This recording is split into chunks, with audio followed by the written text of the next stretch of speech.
Shalom, shalom, aking mga kapatid sa pananampalataya at sa mga makikinig pa sa mga susunod na araw. Ito na naman po yung kapatid na si Roland, na muli ay binibigyan pagkakataon ng ating rabay na mangaral ng kanyang salita. Salamat po sa ating rabay na tayo nakarating na maayos mula sa Texas.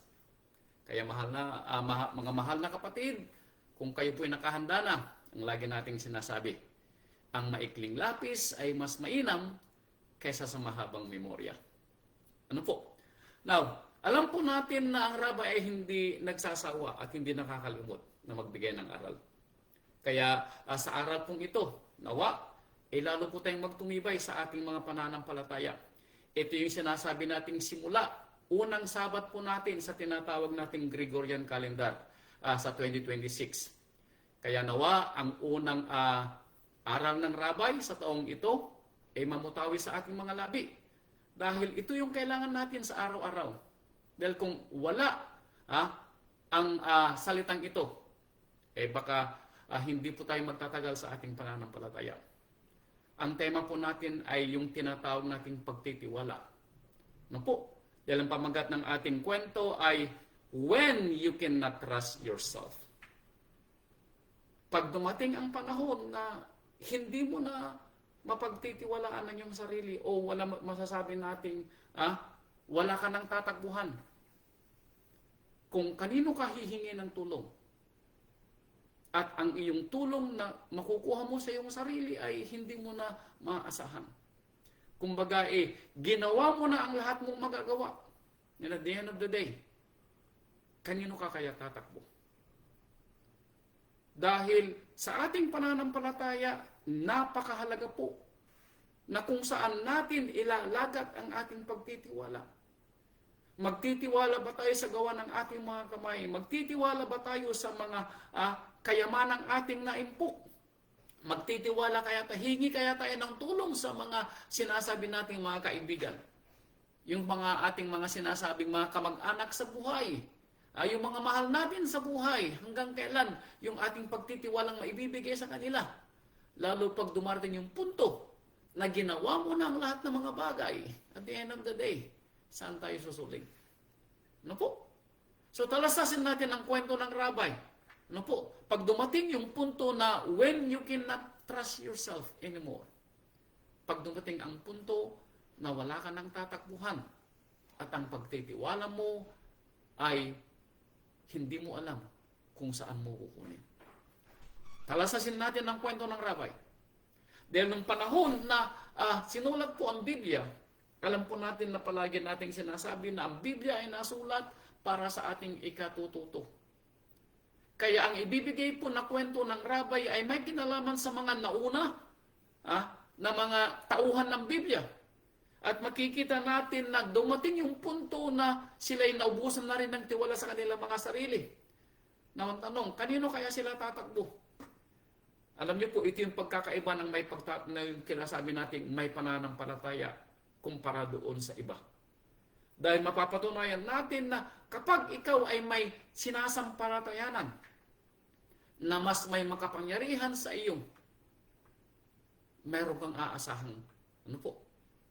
Mayroong tulong na darating kung magtitiwala ka doon sa sinasabi mong tutulong sa iyo sa araw ng iyong kabagabagan. Talasasin natin ang kwento dahil makikita natin dito sa kwento ng rabay na dumarating sa tao yung pagkawalan ng pagtitiwala. Lalong-lalo na sa kanyang sarili. Kailan nangyayari mga panahon na iyon? Makikita po natin dito, baka sakali may makuha tayong kwento sa ating buhay. At ito'y maibuhay natin, magawa natin para hindi natin maulit ang mga naging pagkakamali ng mga nauna sa atin. Kundi, kunin nating halimbawa, yung mga nagtagumpay, ano po, sa kanilang lubos na pagtitiwala. Napuntahan natin ang unang kwento na binigay ng rabay dito sa Exodus. Now, dito sa Exodus, ang kwento rito ng ahunin ng Ama ang mga Israelita sa kanilang pagkaalipin. Yes. Ito yung kwento ng hinango ng Ama ang sambahayan ni Israel mula sa pagkaalipin sa Ehipto na ayon sa kwento natin, umaabot sila ng halos 3 milyon. Ano po? Dahil ang kwento 600 pataas yung mga lalaki na may edad 20. So, imaginin mo na kung 600 tao yun, yung mga lalaki lang, idagdag mo yung mga babae. Plus, idagdag mo yung kanilang mga anak. So, gawin mo siyang times 3 o kaya times 4. So, makikita natin na nasa between 2 million to 3 million ng mga Israelitang umalis sa Ehipto. Now, nagtiwala sila doon sa ipinadala ng ama na si Moses na siyang naging pangulo nila para iahon sila sa bansang Ehipto. Ipinakita ng ama yung kanyang kapangyarihan sa pamamagitan ng 10 himala na ipinadala niya sa Ehipto. At ito'y nakita ng bayang Israel. Nagtiwala sila. Ano po? Nang makita nila kung ano ang kapangyarihang magagawa ng ama sa kanila para lang maiahon sila sa bansang Ehipto. Now, ang kwento rito nang mahimasmasan ang mga Ehipsyano na wala na yung mga Israelita, hinabol sila. Ano po? Now, imagine ninyo na yung mga Israelita tumatakbo. Ano po? Kasama ang kanilang mga hayop, ang kanilang mga inaalagang mga hayop, mga anak, maliliit. Ano po? So makikita natin yung agam-agam nila nang makita nila ang rumaragasang hukbo ng Ehipto. Now, ito po yung kwento dito sa chapter 14. Dito po natin makikita na kapag ang tao ay wala nang masusulingan pa, ano po? Sila ay iiyak at hihingi ng tulong doon sa alam nilang pwedeng tumulong sa kanila. Ito ang kwento nila dito sa chapter 14 ng Exodus. Ano po? Now, chapter 14, dito sa Exodus, sisimulan ko sa verse 10. Nang habulin sila ng Faraon, ay ito yung kwento. At nang si Faraon ay nalalapit, rumaragasa ang kanyang karwahe kasama ang kanyang mga kawal at hukbo. At nakita ito ng bayang Israel, ay itiningin ng mga anak ni Israel ang kanilang mga mata at narito, ang mga Ehipsyo ay sumusunod sa kanila. At anong nangyari? At sila natakot na mainam, at ang mga anak ni Israel ay humibik. Kanino sila humibik? Kay Amang Yahweh. Now, alam nyo, napakaganda sa isang tao na malaman niya na siya may Elohim. Napakaganda at napakahalaga sa isang tao na may pananampalataya, na may lumikha na gumagabay sa kanya. Dahil sa oras ng kanyang kabagabagan, mayroon siyang tatawagan. Alam mo, napakapalad po natin mga kapatid ko. Alam niyo, narinig ko yung patutuo ni kapatid na Ninita. Hindi ko alam na ganun yung hirap ng inabot niya ng kapanahunan niya. Pareho pala kami ng naranasan.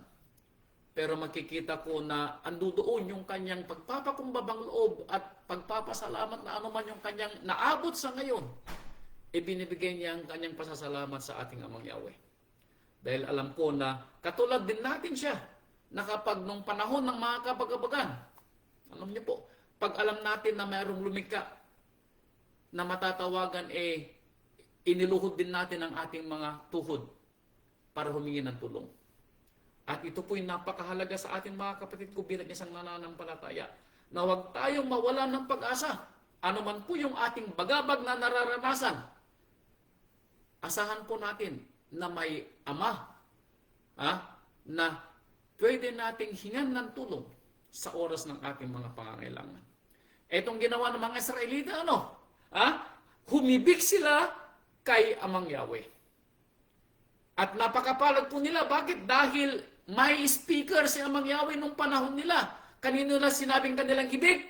Sinabi nila kay Moses. Verse 11, at kanilang sinabi kay Moses, dahil ba sa walang libingan sa Ehipto, kung kaya dinala mo kami rito upang mamatay sa ilang? Bakit ka gumawa ng ganito sa amin na inilabas mo kami sa Ehipto? Di ba ito ang sinalita namin sa Ehipto na sinasabi, pabayaan mo kami na maglingkod sa mga Ehipsyo, sapagkat lalong mabuti sa amin ang maglingkod sa mga Hipsyo kaysa kami ay mamatay sa ilang. See? Bumalik uli yung kanilang agam-agam. Ito yung mga sinabi nila kay Moses noon nung sila'y sinasabi ni Moses na sila'y dadalhin sa lupang pangako. Ganitong sinasabi nila kay Moses noon. Pero nang magpakita si Amang Yahweh sa pamamagitan ni Moses ng mga himala, nakumbinsi po sila na sumama kay Moses. Now, bumalik uli yung kanilang takot. Now, alam po niyo may nasusulat na sinasabi, sa mga nananampalataya ay hindi ibinigay sa atin ang espiritu ng katakutan. Tandaan po ninyo, sa mga nananampalataya, hindi ibinigay sa atin ang espiritu ng katakutan. Dahil pag ito yung dumating sa atin, mga kapatid ko, mababaliwala ang ating pagtitiwala sa pananampalataya na ibinigay ng Ama sa atin. Ano po? Kaya tandaan po natin, matuto tayo sa aral ng kwento. So bumalik yung takot ng mga Israelita. Pero anong sinabi ni Moses? Verse 13, at sinabi ni Moses sa bayan, huwag kayong matakot. Huwag kayong matakot, sabi niya. Tumatag kayo. Ano po? Tumigil kayo. Be still. Ano? Huwag kayong magulumihanan. Yun ang sinasabi ni Moses. Tingnan ninyo ang pagliligtas ni Amang Yahweh na gagawin sa inyo ngayon, sapagkat ang mga Ehipsyo na inyong nakikita ngayon ay hindi na ninyo uli makikita magpakailanman. Tignan ninyo, sabi ni Moses, ang pagliligtas ni Amang Yahweh. Ipakikipaglaban kayo ni Amang Yahweh at kayo'y tatahimik. Anong sabi ni Moses? Ipakikipaglaban kayo ni Amang Yahweh.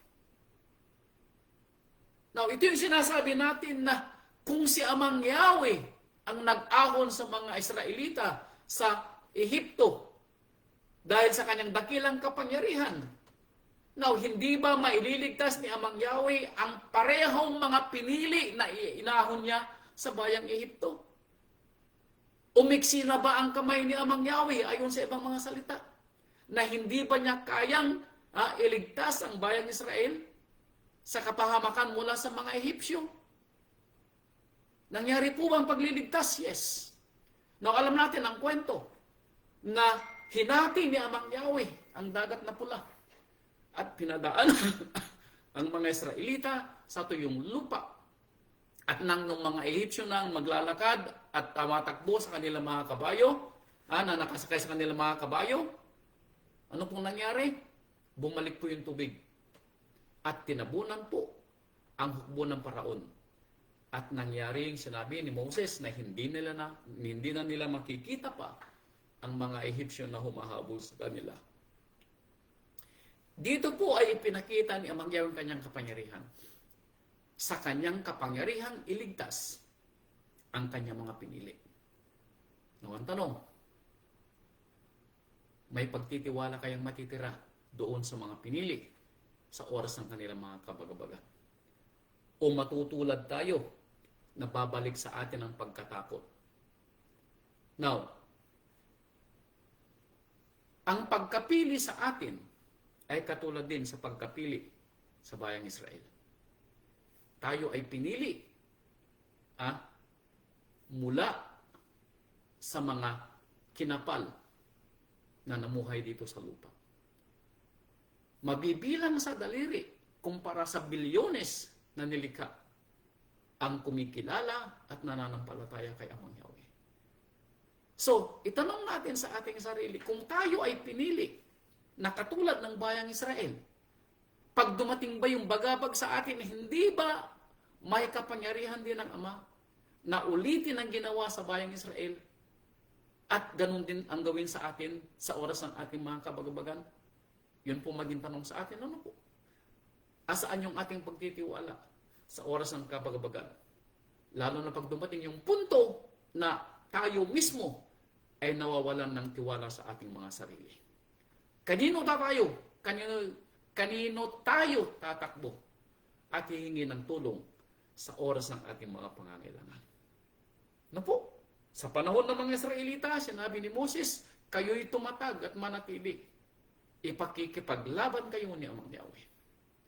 So nangyari po ang kwento, ano po? Si Amang Yahweh ang kanilang naging tanggulan sa oras ng kanilang kabagabagan. Ano po? Now, sumunod na kwento. Itong kwento namang ito, pinili naman siya. Ano po? Sa lahat ng mga kinapal ng bayang Israel, pinili siya para pangunahan at siya maging unang hari. Now, kilala po niyo aking sinasalita, ano po? Ito po si Saul. Yes. Now, ayon sa kwento, si Saul ay pinakamaliit mula sa kanyang binhing Binyamita. Ang kanyang angkan o ang kanyang sangbahayan ay pinakamaliit sa kanyang angkang Benjamin. Pero dahil pinili siya ni Amang Yahweh, siya po yung naging unang hari ng bayang Israel. Pero ang pagkapili ba kay Saul, ano po, ay naging pagpapala sa kanya upang manatili siyang hari na kinalulugdan ng Ama. Now, makikita natin ang kwento na dahil sa pangyayari sa buhay ni Saul, nakalimutan niya kung sino yung kanyang pagtitiwalaan sa oras ng kanyang pangangailangan. Puntahan natin ang kwento ng Saul dito simulan natin sa chapter 11 ng unang Samuel. Now, dito sa chapter 11 ng unang Samuel, ikinikwento rito yung pagkapili kay Saul at yung pagtitiwala niya kay Amang Yahweh nung mga unang panahon ng kanyang paghahari. Unang Samuel chapter 11 verse 1 through 6. Ito ang kwento. Nang magkagayoy umahon si Naas na Amonita at humantong laban sa Yabes Galaad. At sinabi kay Naas ng lahat ng lalaki sa Yabes, makipagtipan ka sa amin at kami ay maglilingkod sa iyo. At sinabi ni Naas na Amonita sa kanila, sa ganitong paraan gagawin ko sa inyo na ang lahat ninyong kanang mata ay dukitin at aking ilalagay na pinakapintas sa buong Israel. At sinabi ng mga matatanda sa Yabes sa kanya, bigyan mo kami ng palugit na 7 araw upang kami ay makapagpasugo sa mga sugo sa lahat ng mga hangganan ng Israel. At kung wala nga magliligtas sa amin, sabi niya, lalabasin ka namin. Now, ito yung isang bahagi ng kwento na mayroong lahi ng mga Israelita rito sa sangbahayan ni Naas na sila ay didigmain ng kanilang mga kaaway at dudukutin yung kanilang mga mata. Ano po? Kung hindi sila makikipagkasundo. Now, ang kwento rito nakarating kay Saul yung ganitong reklamo o away at pangangailangan ng kanyang kapatid. Kapatid, pag sinabing kapatid ka-Israelita. Nang magkagayoy pumaroon ang mga sugo sa Gabaa kay Saul at sinalita ang mga salitang ito sa pakinig ng bayan. At ang buong bayan ay naglakas ng tinig at umiyak. Nang marinig nila ang kwento, umiyak sila. Bakit? Saan sila hingi ng tulong? Now, si Saul na purito ay na-anoint na bilang hari. Na-anoint na siya bilang hari. Ano po? Pero hindi pa ito narinig maaari ng mga kapatid niya na gustong salakayin ng mga kalaban. At narito, sinusundan ni Saul ang mga baka sa bukid at sinabi ni Saul, anong meron ng bayan na sila'y umiiyak? At kanilang isinaysay ang mga salita ng mga lalaki sa Yabes. At ang espiritu ng Ama ay makapangyarihang sumaha kay Saul nang kanyang marinig ang mga salitang yaon at ang kanyang galit ay nag-alab na mainam. Now, ang kwento po rito, nang marinig ni Saul, yung paghihimutok, yung iyak ng kanyang mga kababayan. Ano po? Siya po ay sinaniban ng banal na espiritu ng Ama. Now, dito po natin makikita na ang puso ni Saul ay nakay Amang Yahweh. Dahil ang espiritu ng Ama ay sumasa kanya. At ang ginawa po ni Saul dito, siya po ay nagtipon ng kanyang mga kawal. At dinigma po niya yung kaaway na gustong dukutin ang mga mata ng kanyang mga kababayan. Nanalo po ba si Saul dito? Yes. Nanalo po si Saul dito. So makikita natin na ang pagkapili kay Saul bilang hari ay mula kay Amang Yahweh.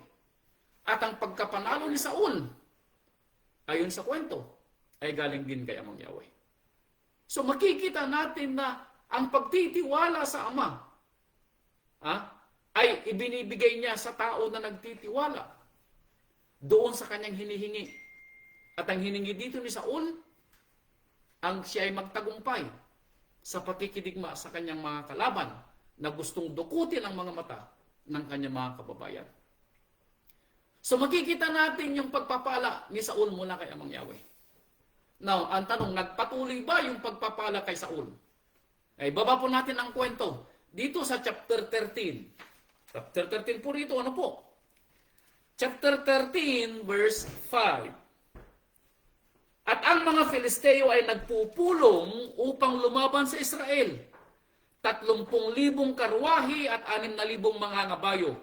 At ang bayan na gaya ng buhangin na nasa baybayin ng dagat sa karamihan, at sila'y umahon at humantong sa Mikmas, sa dakong silanganan ng Bet-aben.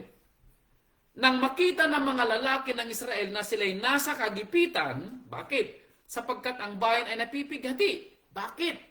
Natatakot sila sa dami ng mga kalaban na kanilang nakikita. Ang bayan nga ay nagkubli sa mga yungib at sa mga tinikan at sa mga bato at sa mga katibayan at sa mga hukay. Now, nasaan yung pagtitiwalang una na ipinakita nila ng si Saul? Ang namuno sa kanila. Na makikita po natin, alam po natin na, alam nyo, sa gitna ng kabagabagan, nawawala yung sinasabi nating tapang at pagtitiwala. Yung pagtitiwala natin sa ating sarili, nawawala. Yung pananampalataya natin, nawawala din. Ganito rin ba ang kwento? Yes. Saan nagpuno yung mga Israelita? Nagtakbuhan sila. Na may nagtago sa mga bato, sa tinikan, sa katibayan, sa mga hukay. Ang iba sa mga Hebreo ay tumawid sa Yarden na patungo sa lupain ng Gad at ng Galaad. Ngunit si Saul ay nasa Gilgal at ang buong bayan ay sumunod sa kanya na na nanginginig. No, nasaan na yung tapang ni Saul? Na nasa kanya si Amang Yahweh. Now, dito ay wala kay Saul si Amang Yahweh. Bakit? For what reason, hindi natin alam. Ano po? So, nanginginig ang bayang Israel. Kasama si Saul, probably. Ano po? Verse 8. At siya ay naghintay ng 7 araw ayon sa takdang panahon na itinakda ni Samuel. So meron silang usapan ni Samuel. Ibig sabihin humingi siya ng advice kay Samuel. Nang didigmain sila ng Filisteo. Ang sabi probably ni Samuel, hintayin mo ko sa 7 araw, darating ako. At tayo ay hihingi ng tulong kay Amang Yahweh. Yun ang kanilang salitaan ni Samuel. Ano po? Yun ang salitaan nila ni Samuel. Pero, 7 araw na, wala pa si Samuel. Ano po? So, umaga na 7 araw, probably, wala pa si Samuel. Now, nanginginig ang bayan. Maaaring kasama si Saul. Bakit? Sila'y napapalimutan ng kanilang mga kalaban. Ngunit si Samuel, sabi niya, ay hindi na paraon sa Gilgal. At ang bayan ay nangangalat sa kanya. Now, nang makita ni Saul na nanginginig ang bayan, nagtatakbuhan yung iba. Takot na takot. Bakit? Sa dami ng mga kalaban. At hindi na hintay ni Samuel. Hindi na hintay ni Saul si Samuel. Anong ginawa ni Saul? Verse 9. At sinabi ni Saul, dalhin dito sa akin ang handog na susunugin at ang handog tungkol sa kapayapaan at kanyang inihandog ang handog na susunugin. Hindi nakapaghintay si Saul. The moment na siya nakapaghandog, anong nangyari? Verse 10. At nangyari na pagkatapos niya may handog, ang handog na susunugin, dumarating si Samuel. Lumabas si Saul at sinalubong si Samuel upang bumati sa kanya. At sinabi ni Samuel, anong ginawa mo, Saul?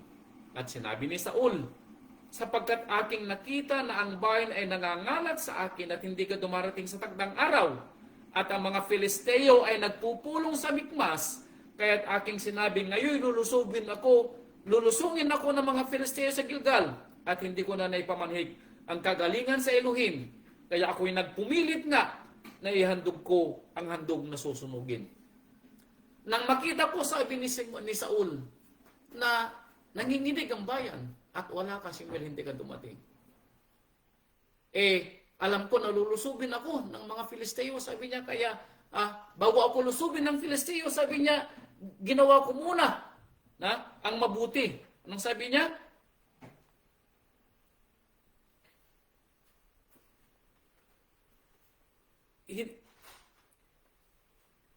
Hindi ko pa naipamamanhik ang kagalingan sa Elohim, kaya ako'y nagpumulit nga na ihandog ko ang handog na susunugin. Bago ako lusubin ng mga Filisteo, sabi ni Saul, gusto ko munang ihandog ko ang handog na susunugin sa Elohim. Now, maganda yung layunin niya, ano po? Baka daw lusubin siya ng mga Filisteo, hindi na siya makapaghandog. Pero anong sabi ni Samuel? Bakit hindi mo ko hinintay? Alam po natin, mga kapatid, alam natin na sometimes sa kakulangan ng ating paghihintay. Dito sa ikapitong araw, siguro inihandog ito ni Saul tanghali. Hindi na niya mahintay. Umaring alas 3 ng hapon, sabihin na natin, whatever it case. Pero may araw pa nang dumating si Samuel sa ikapitong araw. Dahil pagkatapos niya maghandog, dumating si Samuel. Now, natuwa ba si Samuel sa ginawa ni Saul? Verse 13. At sinabi ni Samuel kay Saul, gumawa kang may kamangmangan. Hindi mo ginanap ang utos ni Yahweh mong ama na inuutos niya sa iyo, sapagkat itinatagsana ni Amang Yahweh ang kanyang kaharian sa iyo, sa Israel, magpakailanman. Hindi ka nakapaghintay, Saul. Now, dito nasulat yung sinabi ni Samuel, na mas, sa verse 24, mas mainam ang pagsunod. It's better to obey than to sacrifice. Sabi niya dito sa verse 24, mas mabuti ang maglingkod at sumunod kaysa magsakripisyo. Dito sa 15:22, sabi niya, na mas mabuti ang sumunod kay Amang Yahweh kaysa magbigay ng handog na susunugin. Now, nawalan po ba ng pagtitiwala si Saul sa sinabi ni Samuel na darating siya sa ikapitong araw? Yes. Hindi galing kay Samuel ang salitang yaon, kundi galing kay Amang Yahweh.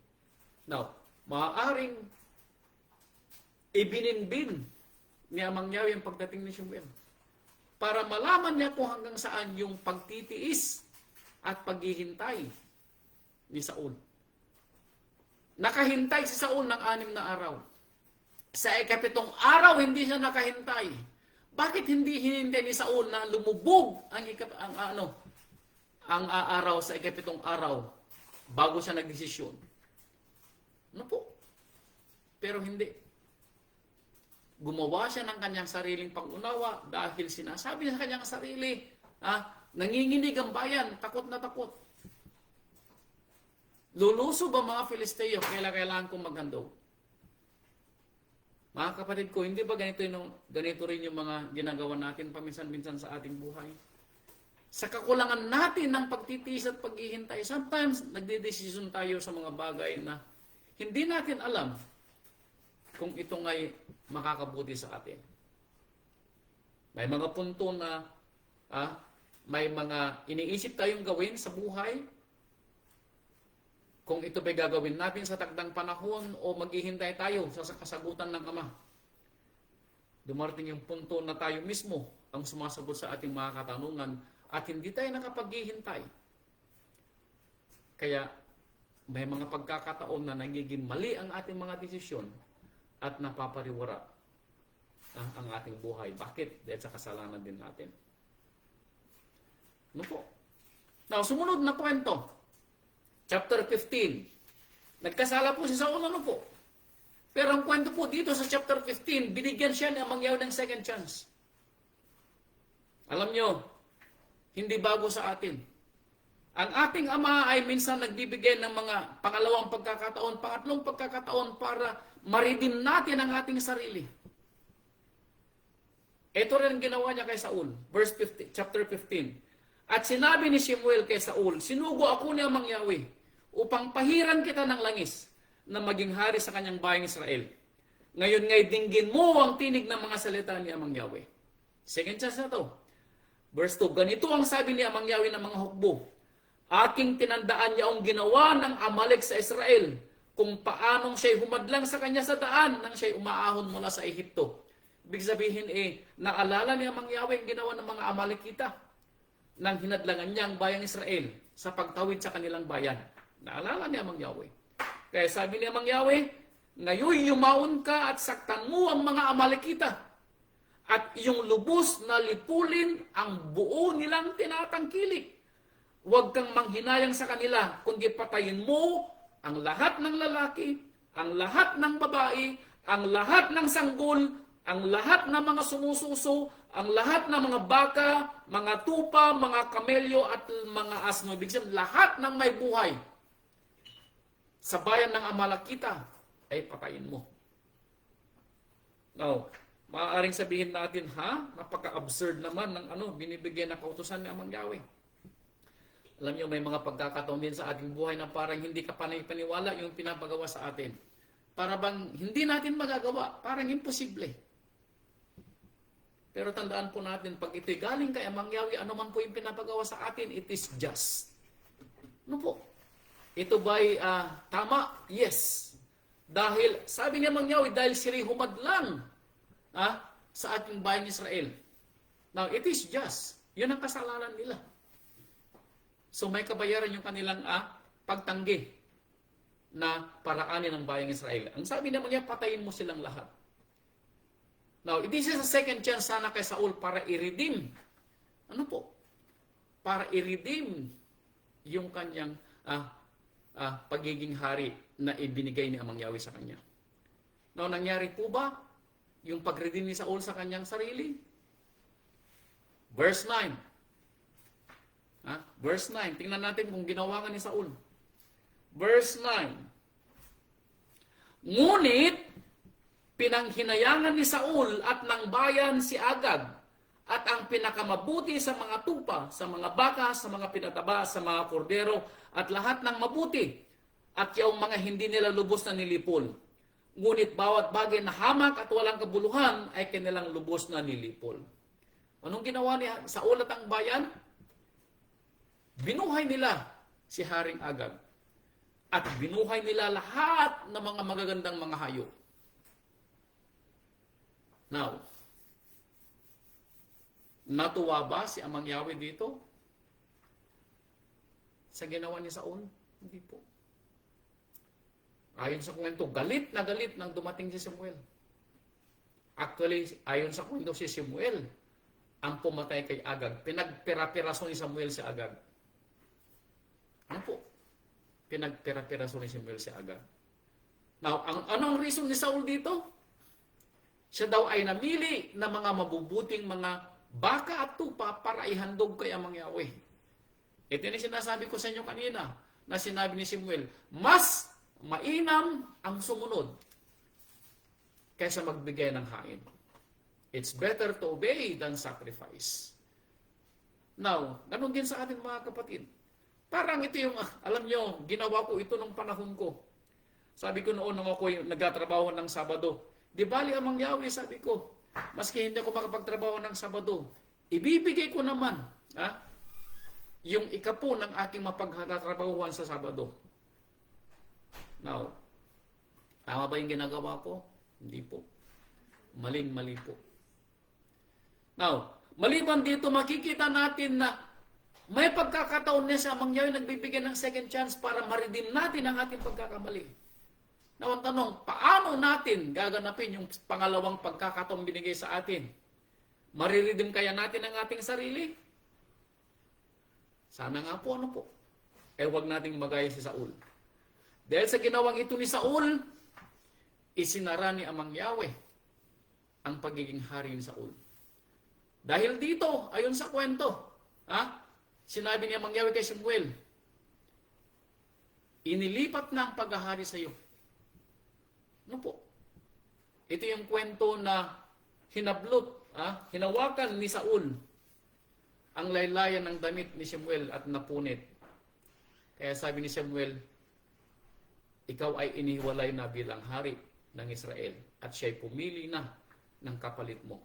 Ito yung pili kay David na kapalit ni Saul.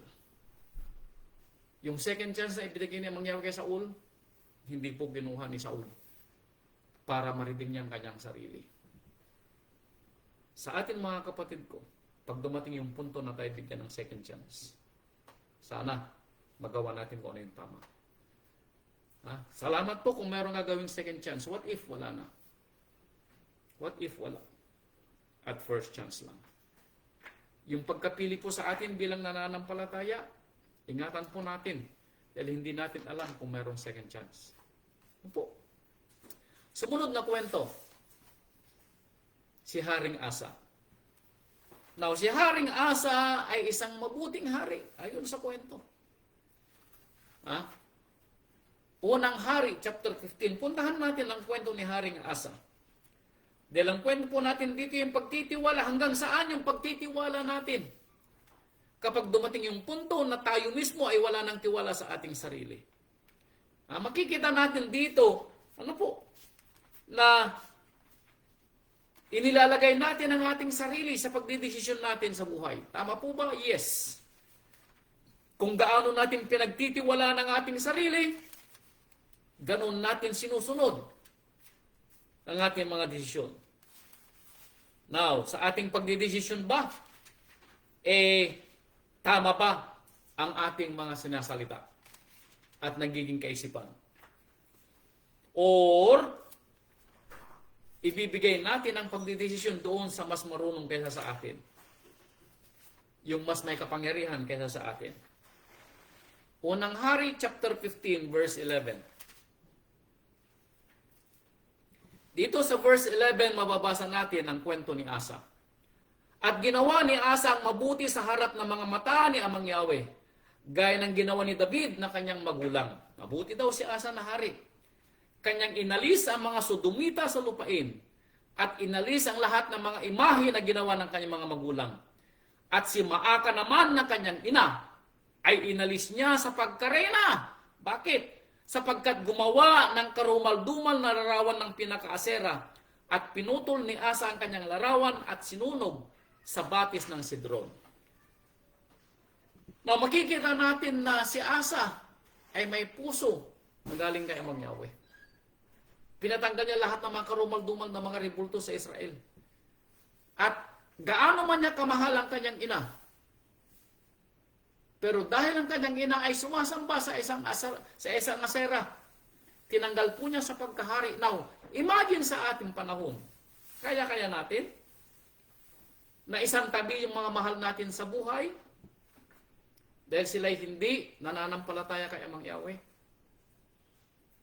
Gaano katiba yung ating pananampalataya para isang tabi natin ang ating mga mahal sa buhay? Magagawa kaya natin ang ginawa ni Asa? Natanggalin sa pagkarena ang kanyang ina dahil siya ay sumasamba kay Asera. Sa ating mga mahal sa buhay, mga magulang, ang asawa natin, mga anak, mga kapatid, may sasantabi kaya natin sila kung sila hindi nananampalataya kay Amang Yahweh? Or susundan natin sila? Maalala natin ang kwento na sinasabi, ang ating rabay ay nagbigay ng pananampalataya para magkaroon ng pagkakaalit sa sambahayan. Ang asawa laban sa kanyang asawa, ang kanyang ina laban sa kanyang anak na babae, ang kanyang ama sa kanyang anak na babae, anak na lalaki, ang manugang na babae sa kanyang biyanang babae. Dahil ang magiging kaaway ng isang mananampalataya ay ang kanyang buong sambahayan. May sasantabi kaya natin ang ating mahal sa buhay dahil sa ating pananampalataya kung hindi sila nananampalataya kay Amang Yahweh? Yun ang katanungan po. Ginawa ba ito ni Asa? Yes. Tinanggal niya sa pagkarena ang kanyang ina. So, si Asa po ay naging mabuti Now, ito po yung kwento. Pangalawang Kronikas. Panahon pa rin ito ni Akas. Pangalawang Kronikas, chapter 14. Pangalawang Kronikas, chapter 14. Verse 8. Ito yung digmaan ni Asa. At si Asa ay may isang hukbo na may dalang mga kalasag at mga sibat mula sa Yehuda, 300,000. At mula sa Benjamin na nagdadala ng mga kalasag at nagpapahilagpos ng mga busog na 280,000. Lahat ng mga ito ay makapangyarihang lalaki na matatapang. So ilan ang hukbo ni Asa? 580,000. Yun ang hukbo ni Asa. Now, verse 9. Ito yung kalaban niya. At lumabas laban sa kanya si Zera na taga-Ethiopia na may hukbo na 100 angaw at 300 karwahe at siya naparoon sa Maresa. Gaano karami yung kalaban ni Asa? 1,300,000 na mga karwahe. 1,000,000. Kay Asa, 500,000. So 2:1. Now, hindi po ito barilan ha. Kung barilan siguro, walang kinalaman sa bilang. Pero ito ay digmaan ng sandata-sandata. Itak sa itak. Ano po? So 2:1, nakakalaman yung 2:1, yung 1,000,000 So makikita natin na tanong, magtitiwala ba si Asa sa kanyang sarili at sa kanyang 500,000 na mga kawal? Tingnan natin. Verse 11. At si Asa ay dumating kay Amang Yahweh niyang ama at kanyang sinabi, Amang Yahweh, walang iba layban sa iyo na makatutulong sa pagitan ng mga pangyarihan at niya na walang lakas. Tulungan mo kami, o Amang Yahweh naming Ama, sapagkat kami ay magtitiwala sa iyo at sa iyong pangalan ay kami magsisiparito laban sa karamihang ito. O Amang Yahweh, ikaw ay aming Ama, huwag mong panaigin ang tao laban sa iyo. Pero anong ginawa ni Asa? Nagtiwala ba siya sa kalahating milyon na kanyang hukbo?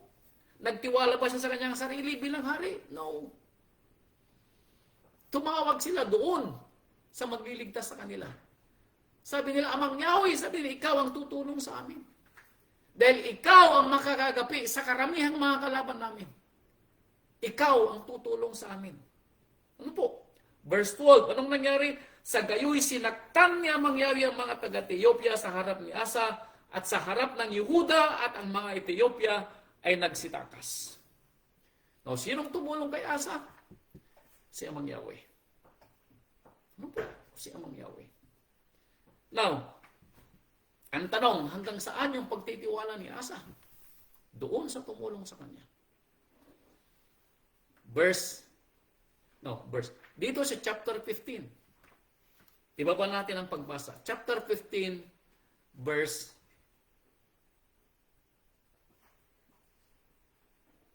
chapter 16 should I say. Chapter 16, verse 1 and 10. Chapter 16, verse 1. Ito. Nang 36 na taon sa paghahari ni Asa, si Baasa na hari sa Israel ay umahon laban sa Yehuda at itinayo ang Rama upang huwag niyang matiis na sino may lumabas o pumaroon kay Asa sa Yehuda. So dumating ang kwento na ang kanyang kapatid, pag sinabing kapatid ay mula sa 12 lahi, ito si Baasa. Now si Baasa ay hari ng 10,000 lipi. At siya ay nakikipagdigma kay Asa. Now tandaan natin, yung kalahating milyon na hukbo ni Asa ay mula lamang sa Yehuda at mula lamang sa Benjamin. 2 lipi lang sa kanya. Pero nakabuo siya ng kalahating milyon. Nang maging kalaban niya ang hari ng Ethiopia na 1,000,000, sinong hininga niya ng tulong? Si Amang Yahweh. Now, sumunod na kwento, si Baasa na hari ng 10 tribo, gustong lumaban kay Asa. Anong ginawa ni Asa? Ginawa ba niya uli yung ginawa niya dito sa chapter 14? Hindi. Alam niyo kung anong ginawa ni Asa? Itong ginawa ni Asa.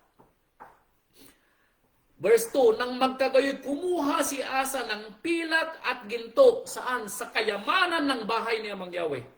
At sa bahay ng hari, at anong ginawa niya? Nagsugo siya kay Ben-Hadad na hari sa Syria. na tumatahan sa Damasco. Now, nagtiwala ba uli si Asa kay Amang Yahweh? No. In this time, kanino siya nagtiwala? Sa tao. Kay Ben-Hadad na hari ng Syria. Saan siya kumuha ng pambayad? Doon sa templo na ipinagawa ng kanyang amang si Solomon. Sa takot ni Asa, natalunin siya ni Baasa, hindi niya naalala yung ginawa niya dito sa una. So makikita rin mga kapatid ko na sa ating pagtitiwala kay Amang Yahweh, may pagkakataon na nagtitiwala tayo sa Kanya, yes.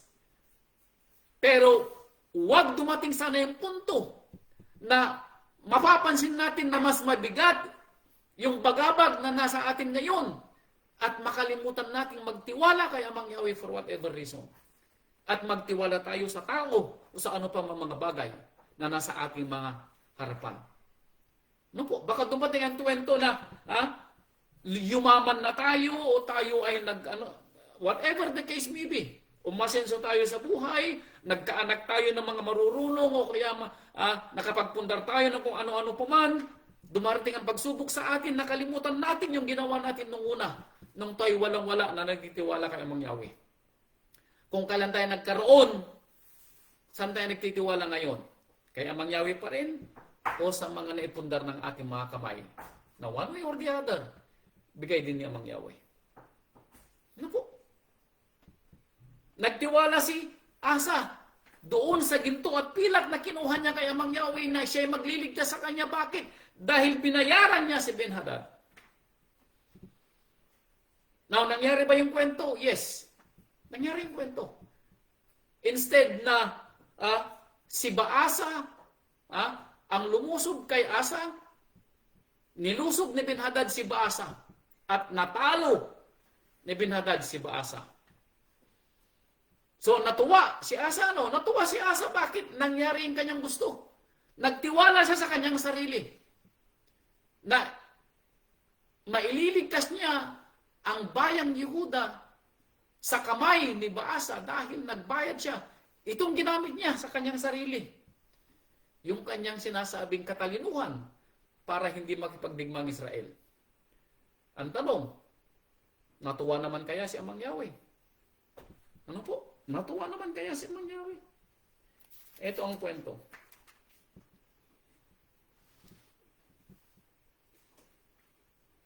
Verse 7. Nang panahong yaon ay naparoon kay Asa na hari sa Yehuda si Hanani. So matapos yung pagdidigma na yon na binayaran ni Asa si Ben-Hadad para digmain si Baasa at nanalo si Ben-Hadad, dumating ang propeta ni Amang Yahweh na si Hanani.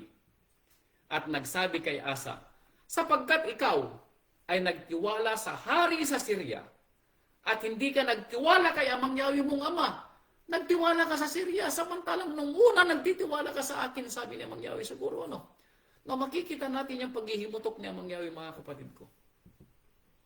Alam nyo, nalulungkot si Amang Yahweh kapag nakakalimutan natin na balikan yung pagtitiwala natin sa Kanya at mas nagtitiwala na tayo sa mga gawa ng ating mga kamay. O yung mga sinasabi nating katalinuhan natin sa pag-iisip. O yung mga sinasabi nating kaibigan natin. O yung mga sinasabi nating mga naipundar natin. Wala na si Amang Yahweh, Itong nangyari kay Asa. Ano po? Hindi ka nagtiwala kay Amang Yahweh mong ama kahit ang hukbo ng hari sa Syria ay nagtanan sa iyong kamay. Hindi ba ang mga taga-Ethiopia at ang mga lubin ay makapal na hukbo na may mga karway at mga ngabay na totoong marami? Ipinapaalala ni Hanani ang ginawa ni Amang Yahweh. Gayon may, sapagkat ikaw ay nagtiwala kay Amang Yahweh, ibinigay nila sa iyong kamay. Yes, that's true. Imagine mo 1,000,000. Ano po? Sapagkat ang mga mata ni Amang Yahweh ay nagsisiyasat sa palibot ng buong lupa upang pakilala na matibay sa ikagagaling ng mga yaon na ang puso ay sakdal sa Kanya. Ikaw ay gumawang may kamangmangan. Anong sabi niya? Ang mata ni Amang Yahweh ay nasa palibot ng lupa upang makilalang matibay kung sino ang may pusong sakdal. Wow! Now, ito po'y sinalita ni Hanani nung panahon ni Asa. Alam po niyo mga kapatid, it's still true today.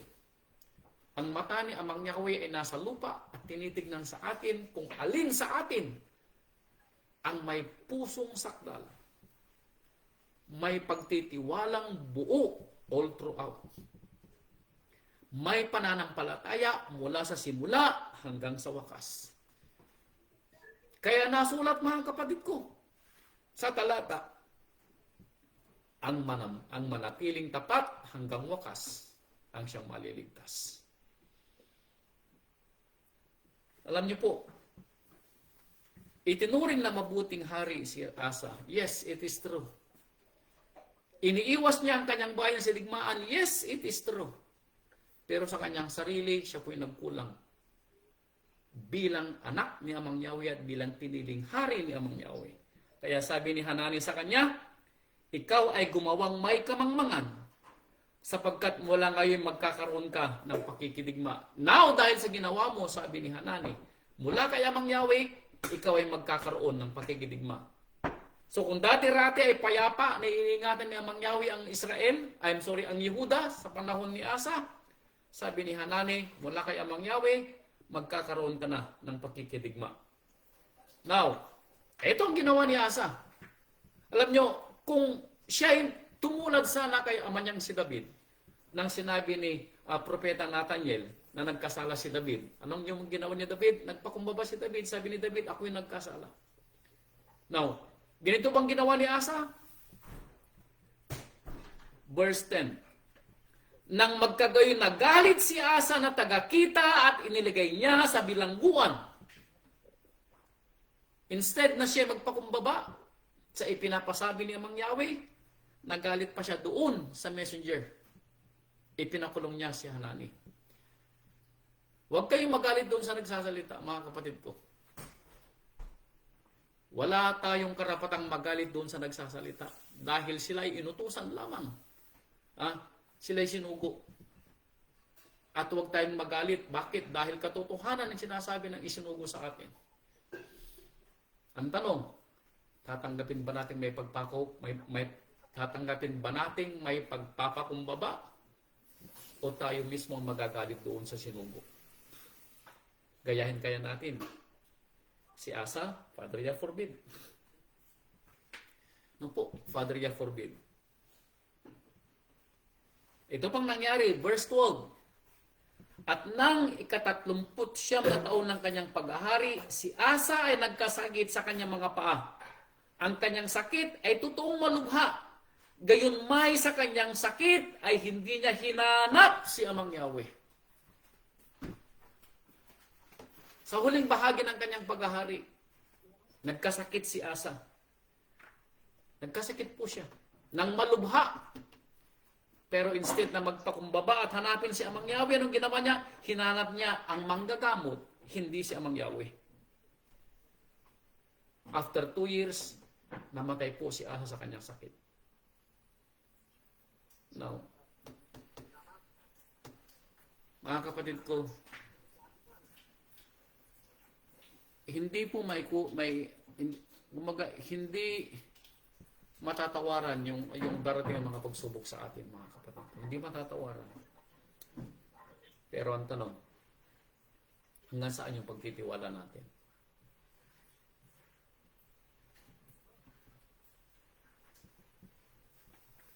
Nagsimula si Asa sa kabutihan. Nagtiwala siya sa una. Pero sa kalaunan, nang siya po siguro ay naging matatag ng hari, nagtiwala na siya sa kanyang sarili, nakalimutan niya si Amang Yahweh. And then, worse, sa huling bahagi ng kanyang paghahari, nang siya po ay magkasakit, instead na siya po ay humingi ng tawad at hanapin si Amang Yahweh, hindi po. Mas hinanap po niya kung sino manggagamot na pwedeng magpagaling sa kanya. Now, mga kapatid ko, hindi ko sinasabi na huwag kayong humingi ng payo sa mga manggagamot. Dahil ang ating anak na si Dean ay manggagamot din. Ang sinasabi dito ay huwag tayong magtiwala doon sa manggagamot. Dahil sila ay gagamitin lamang ni Amang Yahweh. mas magtiwala tayo doon sa Ama na magpapadala sa atin ng manggagamot. Hingin muna natin kay Amang Yahweh ang kagalingan ng ating mga sakit. Magtiwala tayo kay Amang Yahweh sa kagalingan ng ating mga sakit. Na kung kinakailangan tayo magpatingin sa manggagamot, gawin natin. Pero ang pagtitiwala natin, mga kapatid ko, hindi dapat malipat sa manggagamot. Ano po? Hindi dapat malipat yung pagtitiwala natin na tayo pagagalingin sa ating mga sakit mula sa pagpapalang kapangyarihan ni Amang Yahweh ng kagalingan doon sa manggagamot. Huwag nating gayahin si Asa. Ano po? Huwag nating gayahin si Asa. Wala pong ginawang masama si Asa. Na masasabi natin kasamaan katulad ng ginawa ng mga masasamang hari. Mabuti po si Asa. Pero at the end of the day, nakita natin. Ano po? Na hindi naging maganda ang relasyon niya personally sa ating Amang Yahweh. Nawala yung kanyang pagtitiwala. Ano po? At sa huling bahagi ng buhay niya, wag naman po saan mangyari sa atin na sa huling bahagi ng buhay natin, makalimutan natin ang ating Amang Yahweh. Ano po? Sumunod na kwento. Pero bago po yan, basahin ko dito sa aklat ng Salmo. Salmo chapter 146 verse 3. Salmo chapter 146 verse 3.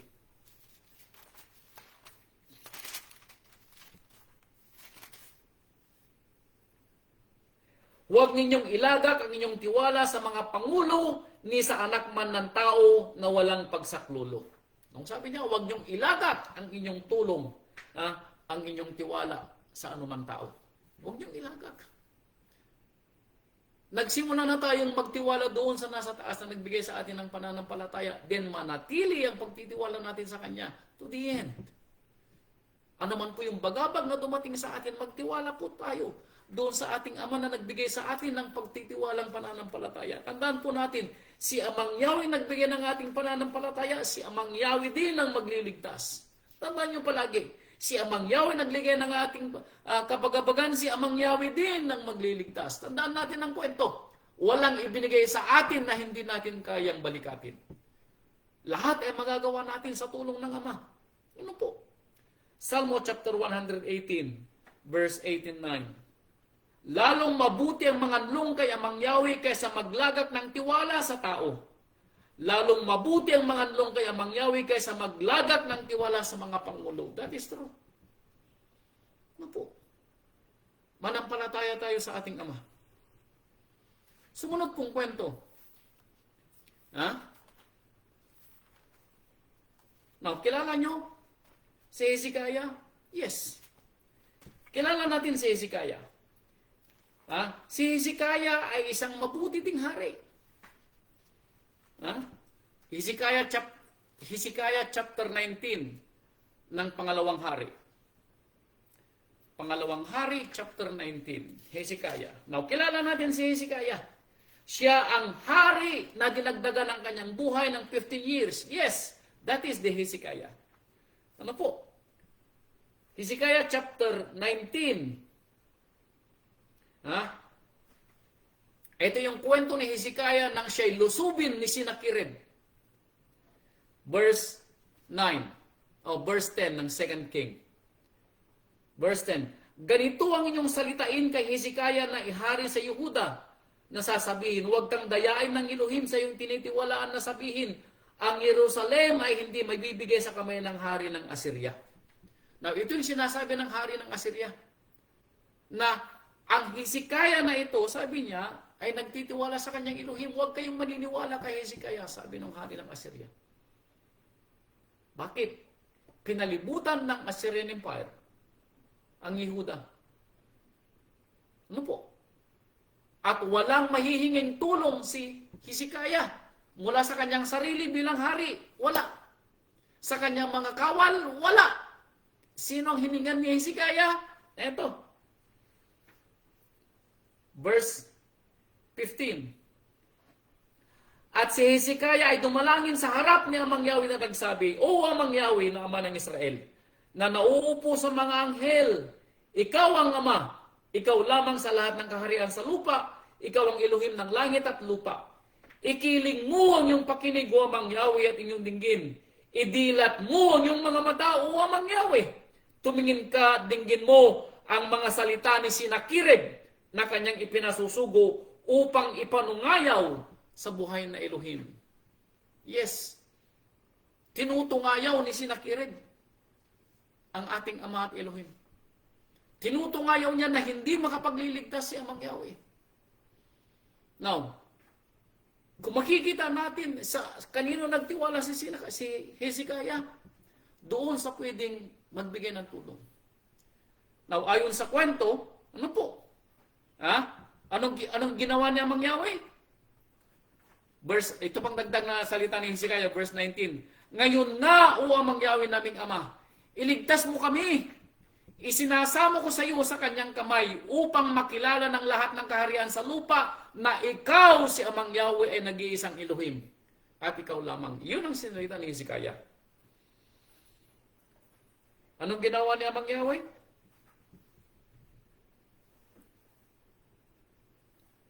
Verse 35. Itong ginawa ni Amang Yahweh sa hukbo ni Senakirib na hari ng Assyria. Verse 35, chapter 19. At nangyari ng gabing yaon na ang anghel ni Amang Yahweh ay lumabas at nanakip sa kampamento ng mga Assyria ng 185,000 at nang ang mga tao ay nagsibangong maaga, narito silang lahat ay mga bangkay. At bumalik si Senakirib sa hari sa Assyria at bumalik sa Ninive at siya'y pinatay ng kanyang 2 anak. Now, makikita po natin ang pagtitiwala kay Amang Yahweh sa oras ng kabagabagan. Iniligtas po ba ni Amang Yahweh ang mga Yehuda sa pamumuno ni Hezekiah? Yes. Bakit? Dahil sila humingi kay Amang Yahweh ng kanilang kaligtasan. Now, sumunod na kwento ng buhay ni Hezekiah. Chapter 20. Nang magkasakit si Hezekiah. Chapter 20. Nang mga araw na yaon ay may sakit na ikamamatay si Hezekiah. Now, makikita natin kung ang ginawa ni Asa nung siya nagkasakit ay naghanap siya ng manggagamot at hindi niya hinanap si Amang Yahweh. Samantalang si Hezekiah nang siya magkasakit, sino kaya kanyang hinanap na magpagaling sa kanya? Eto. At si Isaiah na propeta na anak ni Amos ay naparoon sa kanya at nagsabi, ganito ang sabi ni Amang Yahweh, ayusin mo ang iyong bahay sapagkat ikaw ay mamamatay na. Anong sabi ni Isaiah kay Hezekiah? Hezekiah, sabi ni Amang Yahweh, mamamatay ka na. Ayusin mo ang iyong bahay. Now, imagine ninyo na sabihin ito sa iyo. Now, gagawin ba ni Hezekiah ang ginawa ni Asa na maghahanap siya ng manggagamot kung sino magpapagaling sa kanya? Taliwas po. Etong ginawa ni Hezekiah, verse 2. Nang magkagayoy, ipinihit ni Hezekiah ang kanyang muka sa panig ng bahay at nanalangin. Kanino? Kay Amang Yahweh. Now, alam nyo, si Amang Yahweh nagbigay ng sakit ni Hezekiah. Si Amang Yahweh din na magpapagaling. Yun ang pangunawa ni Hezekiah. Ganon din tayo mga kapatid. Si Amang Yahweh nagbigay ng ating mga sakit. Kung meron man na bagabag, si Amang Yahweh din na magpapagaling. Now, ulitin ko, hindi ko sinasabi huwag kayo magpadoktor. Kung kailangan kayo magpadoktor, gawin ninyo. Pero ang pagtitiwala na magpapagaling sa atin ay si Amang Yahweh. Itong sabi ni Hezekiah, nanalangin kay Amang Yahweh na nagsasabi, idinadalangin ko sa iyo, O Amang Yahweh, na iyong alalahanin kung paanong ako'y lumakad sa harap mo sa katotohanan at may dalisay na puso at gumawa ng mabuti sa iyong paningin. At si Hezekiah ay umiyak na mainam. Umiyak po si Hezekiah. Bakit? Gusto pa niyang mabuhay. Gusto pang mabuhay ni Hezekiah. Now, narinig ba ni Amang Yahweh ang tinig at iyak ni Hezekiah? Yes. Dahil sa verse 4, mababasa natin na pinabalik ni Amang Yahweh si Isaiah. Sabi niya, Isaiah, balikan mo si Hezekiah. Sabihin mo, mabubuhay pa siya. Dahil narinig ko ang kanyang tinig na umiyak. Narinig ko ang kanyang tinig na umiyak. Bibigyan ko pa siya ng 15 years. Now, imagine niyo, 15 years. ang ibinigay pa uli ni Amang Yahweh kay Hezekiah. Now, anong nangyari sa 15 years ng buhay ni Hezekiah? Eto, tingnan natin. 2 Chronicles, chapter 32. Pangalawang Chronicles, chapter 32, verse 5. 2 Chronicles, chapter 32, verse 25. 2 Chronicles, chapter 32, verse 25. Ngunit si Hezekiah ay hindi nagbayad uli ng ayon sa kabutihang ginawa sa kanya. Bakit? Sapagkat ang kanyang puso ay nagmataas, kahit nagkaroon ng kapuutan sa kanya at sa Yehuda at sa Jerusalem. For that 15 years na ibinigay ni Amang Yahweh, nakalimot po si Hezekiah. Nagmataas po si Hezekiah. Now, nangyayari ba ito sa panahon ng tao? Yes. Alam nyo, dumarating po sa tao yung sinasabi nating pagmamataas. Pag feeling natin na tayo ay blessed kay Amang Yahweh, ano? Nakakalimutan natin na yung blessing natin ay galing kay Amang Yahweh. Doon tayo nagmamataas. Doon tayo nakakalimot kung kailan tayo ay nasa tuktok ng ating buhay, nasa tuktok ng ating mga pangarap. Nakakalimutan natin si Amang Yahweh na siya nagbibigay sa atin ng lahat ng ating mga pagpapala. Nakalimutan natin na siya nagbigay sa atin ng mansyon, ng ating mga sasakyan, ng ating mga pera sa bangko, ng ating mga ari-arian, ng ating mga anik-anik, ng ating mga anak, ng ating mga apo. Nakalimutan natin na ito'y galing kay Amang Yahweh. Alam niyo, maalala niyo yung kwento doon sa Proverbio. Sabi niya, meron akong dalawang kahilingan, sabi niya doon sa Proverbio. Una, huwag mo akong pagyamanin. Dahil baka makalimutan kita at sabihin ko sino si Amang Yahweh. Yun ang sinabi sa Proverbio. Huwag mo akong pagyamanin, meaning huwag mo akong pagyamanin sobra-sobra na makalimutan ko kung sino ang aking Elohim. Ito ang nangyari kay Hezekiah. Ano po? Ito ang nangyari kay Hezekiah. Nakalimutan ni Hezekiah kung sino ang kanyang Elohim. Now, at the end of the day, sana may magpaalala sa atin, ano? May magpaalala sa atin na tayo ay nasa tuktok na ng ating tagumpay at kailangan nating bumaba. Yung paa natin nakasayad na sa alapaap. Kailangan nating bumaba. Sana may magpaalala. Ano? Sana may magpaalala. Alam niyo po ba nangyari ito kay Hezekiah? May nagpaalala probably kay Hezekiah dahil bago mamatay si Hezekiah, itong nangyari, verse 26. Gayon may nagpakababa si Hezekiah dahil sa kapalaluan ng kanyang puso. Dahil sa kapalaluan ng kanyang puso, nagmataas siya pero nagpakababa din siya bago siya mamatay. At gayon din ang mga taga-Jerusalem na ano ba't ang puot ni Amang Yahweh ay hindi dumating sa kanila sa mga kaarawan ni Hezekiah. Dahil dito, hindi ibinigay ni Amang Yahweh ang kanyang puot sa Jerusalem. Bakit? Sa pagpapakababang loob muli ni Hezekiah. Alam nyo, mapalad po tayo kung mangyari sa atin yung pagpapakababang loob bago po natin ipigit ang ating mga mata kung tayo man po ay nasa alapaap na ng ating mga pangarap. Pag feeling natin hindi na sumasayad sa lupa yung ating mga paa, abay mga kapatid ko, sana may magpaalala, no?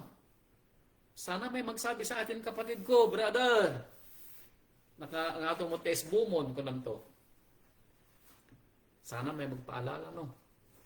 Now, itong aral natin, sana marinig mo, kapatid ko, kung sakasakaling ikaw medyo nasa rurok na ng iyong alapaap ng iyong pangarap sa buhay. At maalala mo na si Amang Yahweh ang nagbibigay ng ating pagpapala. Yung pagtitiwala natin, huwag sanang mawala. Kaya sabi dito ni Job, alam nyo, kung meron akong may dadagdag na salita tungkol sa pagtitiwala, hindi ko makakalimutan si Job. Job chapter 13 verse 15. Ito ang sabi ni Job. 13:15. Bagamat ako'y patayin niya, akin ding hihintayin siya. Gayon may aking aalalayan ang aking mga lakad sa harap niya. Sa dami ng kabagabagan. Number 1 si Job. Pero sabi ni Job, bagamat ako'y patayin niya, sabi ni Job. Now, sinong papatay daw kay Job? Ang demonyo pa? Hindi. Bagamat ang demonyo ang nagpadala ng kabagabagan kay Job na pinahintulutan ni Amang Yahweh ang sabi ni Job, bagamat ako'y patayin ni Amang Yahweh. Bakit? Si Amang Yahweh nagbigay ng pahintulot para pahirapan si Job. Si Amang Yahweh din ang may karapatang kumuha ng buhay ni Job. Kaya sabi ni Job, bagamat ako'y patayin niya, sabi niya, akin ding hihintayin siya. Hihintayin ko pa rin siya. Bakit? Kung si Amang Yahweh nagbigay ng aking buhay, siya rin ang may karapatang kumuha, then siya rin ang may kapangyarihan magbalik. Yun ang sinasabi ni Job. Ganon din sana tayo mga kapatid ko. Ano man ang dumating sa atin na kabagabagan at mga pagsubok sa ating buhay. Salmo chapter 18, verse 2. Salmo 18:2. Si Amang Yahweh ay aking malaking bato at aking kuta at aking tagapagligtas. Aking ama, aking malaking bato na sa kanya'y manganganlong ako, aking kalasag at siyang sungay ng aking kaligtasan, aking matayog na puog, matayog na muog. Na si Amang Yahweh, sabi niya, ang lahat-lahat sa akin. Ano po? Si Amang Yahweh, ang aking matayog na puog. Tanggulan, at malaking kalasag at sungay ng aking kaligtasan. Chapter 34, verse 17. Ang matuwid ay nagsidaing at dininig ni Amang Yahweh, at iniligtas sila sa lahat nilang mga kabagabagan. Nang magkasakit si Hezekiah, dininig ba siya ni Amang Yahweh? Yes. Sinabi ni Hezekiah, Amang Yahweh, sabi niya, alalahanin mo ang aking mga nagawang mabuti. Mga kapatid ko, kung ganun din tayong may nagawang kabutihan at dumating yung punto na tayo din ay nagkasakit, idaing natin kay Amang Yahweh, alalahanin mo ang aking mga nagawang kabutihan ayon sa iyong napakadakilang pangalan. Sabihin natin kay Amang Yahweh. Dahil baka maawa si Amang Yahweh at pagalingin tayo sa ating mga sakit. Ang matuwid ay nagsidaing at dininig sila ni Amang Yahweh at iniligtas sila sa lahat nilang mga kabagabagan. Sa lahat nilang mga kabagabagan. Bakit? Dahil may maalala tayong sabihin kay Amang Yahweh, alalahanin mo aking nagawang mabuti ayon sa iyong napakadakilang pangalan. Nawang tanong, mayroon kaya tayong masasalita? Sana mayroon, Sana mayroon. Kaya magpatuloy tayong gumawa ng mabuti, mga kapatid ko, alang-alang sa pangalan ng Amang Yahweh para mayroon tayong masalita sa oras ng ating mga kabagabagan. Si Amang Yahweh ay malapit sa kanila na may bagbag na puso. Now, kailan narinig na Amang Yahweh si Hezekiah? Nang umiyak si Hezekiah. Nang nagpakumbaba si Hezekiah. Narinig ni Amang Yahweh ang kanyang hikbi. Kaya sabi niya, si Amang Yahweh ay malapit sa kanila na may bagbag na puso at inililigtas ang may pagsisising puso. Marami ang kadalamhatian ng matuwid. Now, sinabi ba ni Amang Yahweh na tayo tatanggalin sa kabagabagan? No. Hindi tayo aalisin sa kabagabagan. Bibigyan tayo ni Amang Yahweh ng kabagabagan? Yes. Pero sa pagbibigay niya ng kabagabagan, ando doon din yung pagkakataon na ibibigay niya sa atin para tayo ay makaiwas sa kabagabagan at magtagumpay sa kabagabagan. Siyang nagbigay ng kabagabagan, siya din ang magbibigay sa atin ng tagumpay sa kabagabagan. Yun pong sinabi ni Saulo. Ano po? Hindi siya magbibigay sa atin ng higit sa ating makakaya. At siya din ang magbibigay sa atin ng way out sa ating kabagabagan. Ano po? Kasama na sa ating pananampalatayang kabagabagan? Yes! Pero siya ang magpapadala ng tulong para tayo makaahon sa kabagabagan. Marami ang kadalamhatian ng matuwid? Yes! Ngunit, inililigtas ni Amang Yahweh silang lahat. Mga kapatid ko, ito pong aral ng Rabay. Ano man po yung kabagabagan ng ating buhay, ano man yung ating kinasasadlakan ngayon, may mga pagkakataon na tayo nagtitiwala sa ating mga sarili. Well and good. Ano po? Well and good. Pero sana, mauna yung pagtitiwala natin doon sa nagbigay sa atin ng buhay. Doon sa nagbigay sa atin ng ating pagtitiwala, pananampalataya. Pag dumating yung punto na ginawa na natin ang lahat, ito yung punto na ginawa na natin ang lahat. Lahat ginawa na natin, lahat na pwede natin gawin bilang tao. And still, walang nangyari. Then, mga kapatid ko, siguro, it's about time. Nabigyan naman natin ng pagkakataon, yung nasa taas, natutulong sa atin. Ginawa na natin ang lahat. Bigyan natin ng pagkakataon, yung nagbigay sa atin ng buhay, na tayo ay iahon sa ating kapagabagan. No po? Kapag dumating yung punto na pati tayo ay wala nang magawa, tawagin natin yung pwedeng magbibigay sa atin ng kaginhawaan sa ating nararamdamang kabagabagan at magtiwala tayo na siya ang makapagliligtas at makapagpapagaling sa atin. Yun po. Ano man pong kabagabagan ng nasa ating kinasasadlakan, anumang mga suliranin sa buhay, magtiwala tayo doon sa nagbigay ng ating pananampalataya. Dahil siya ang namili sa atin bilang kanyang lingkod, therefore siya rin ang may kapangyarihan na iahon tayo sa lahat ng kabagabagan. Siya ang nagpahintulot ng kabagabagan, siya ang nagbigay ng kabagabagan, siya rin ang magbibigay sa atin ng tagumpay para iahon tayo sa kabagabagan. Manatili po tayong magtiwala sa ating Amang Yahweh. Manatili po tayo sa ating pananampalataya. At lagi nating idalangin na ang mata ni Amang Yahweh ay hindi mawawalay po sa atin. Sa ating